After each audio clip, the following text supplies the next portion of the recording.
আমার মেয়ে হওয়ার পর থেকে মনটা বড্ড ভুলো হয়ে গেছে, আর এই ভুলো মনের জন্যই আজকের দিনটা আমাকে এত কষ্ট করে থাকতে হলো। আসসালামু আলাইকুম। আশা করি সকলে ভালো আছেন। গতকাল রাত্রে থেকে আমার প্রচণ্ড শরীর খারাপ। অবশ্য শরীর খারাপের কারণও ছিল জ্বরের ওষুধ আমি একবার খেয়েছিলাম, আমার মনে ছিল না, আমি সেই ওষুধটা আবার রিপিট করে খেয়েছিলাম। খাওয়ার পরে আমার মনে হয়েছে যে ওষুধটা আমি আগেও একবার খেয়েছি। এই ভুলো মনের সমস্যাটা আমার আগে ছিল না, আমার মেয়ে হওয়ার পর থেকে আমার এই ভুলো মনের সমস্যাটা হয়ে গিয়েছে। আর এই ডবল ওষুধ খাওয়ার কারণে আমার সারা দিনটা এত অসুস্থ কাটলো।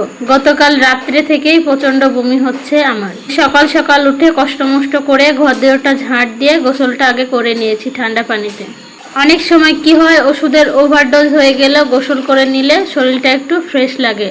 আমার শরীর খারাপ, তার জন্য মাও আসবে বলছিল আমার বাড়িতে। তা মা আসলে ভালোই হবে, আমার একটু আরামই হবে। আমার একার জন্য রান্না বান্নাটা করতে পারলেও আমি কিন্তু মেয়ের যত্ন সেভাবে নিতে পারবো না। এই রান্নাটাও আমি কত কষ্ট করে করছি যে আর কি বলবো। আজকে রান্না করব জাস্ট ডিম দিয়ে আলু দিয়ে ঝিঙ্গা।